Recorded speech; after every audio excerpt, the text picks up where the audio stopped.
anonymous senior White House official. Let's bring in our panel tonight. Stephen Kent from Young Voices and Democratic strategist Joel Payne. Gentlemen, thanks so much for joining us. Good to be with you. Pleasure. Let me start by talking about what the big thing. The president is upset, well, not only because of what the article and the book are saying about him, but what he's calling these anonymous sources. Let's listen to what Sarah Sanders had to say about that first, and then we'll talk about it on the other side.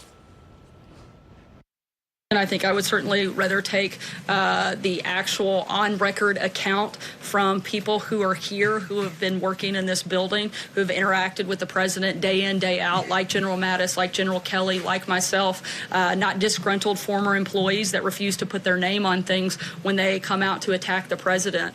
I think that those are far more credible sources and certainly far more reliable voices within this administration, and that can accurately tell what's taken place in the building behind me. All right, to play devil's advocate right off the back, what is wrong with anonymous sources? The administration said, look, these folks need to come out and say who they are. Joel, I'll start with you. Well, there's nothing wrong with anonymous sources, and you guys know that better than anybody as journalists, right? That's how we deliver the news, but that's also how people keep them honest. That's how you keep an administration, particularly like Donald Trump's administration, where you don't know if you're getting the real story. That's how you keep them honest, by understanding what's going on from people inside. There is a lot of people, though, out there, Stephen, who, you know, let's be honest, we're at a point where we have a lot of anonymous tales coming out of the White House, whether or not they're true or not. We had the Michael Wolff book, we had Omarosa's book. Bob Woodward's a bit of a different beast here, but regardless, there are people out there in purple America, middle America, who look at another anonymous source and think, well, there's the media again going after the president. Yeah, I think people work full-time jobs and they go home and they just see another person from the White House doing a tell-all book and spilling the beans on the president. And the last two have not exactly been the most airtight books. I trust Bob Woodward more than anybody in Washington media, but it is really unfortunate that that is going to be lumped into the general tone of all these previous kind of gossipy tell-alls by, you know, pretty flimsy books.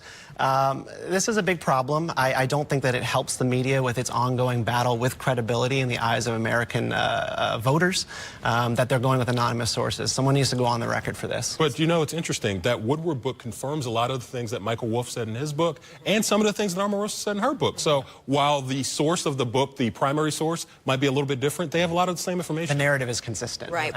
In fact, Bob Woodward said today, these people are not anonymous to me.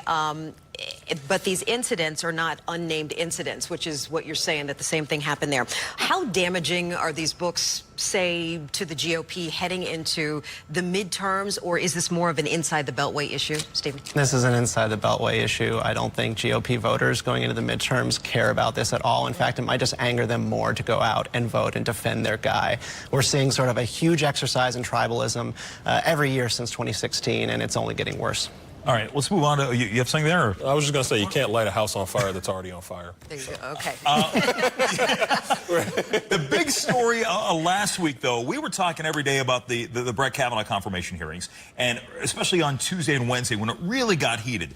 There are people who say, you know, good for the senators for asking the questions they did. There are other people that are saying Kamala Harris, Cory Booker, they were just auditioning for 2020. Joel, did anything substantial come out of that meeting? Were any minds changed, or is it just an inevitable error that this man will be the next Supreme Court justice? It is probably inevitable that he will be the next Supreme Court justice, but I think what Democrats had to do, they had to do two things. One, they had to make sure that the general public understood the issues with Brett Kavanaugh, understood them very clearly, that not only are there issues with consistency about rulings about things like Roe, about executive power, but also about honesty under oath. There were some real things that were elevated there in those hearings. So that's one. Secondly, base politics.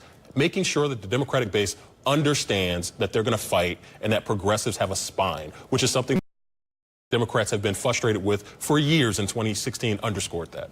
I think point two by Joel is more true than the first one. This is about base politics and showing that they are fighting and doing everything that they can to stop an inevitable passage of this nominee. It's kind of been undercounted that since John McCain's passing and the appointment of John Kyle to fill his seat, Republicans are at a +1. So they already now have even more of an advantage than they had before to secure those 51 votes. And Lisa Murkowski and Collins don't seem like they're going to be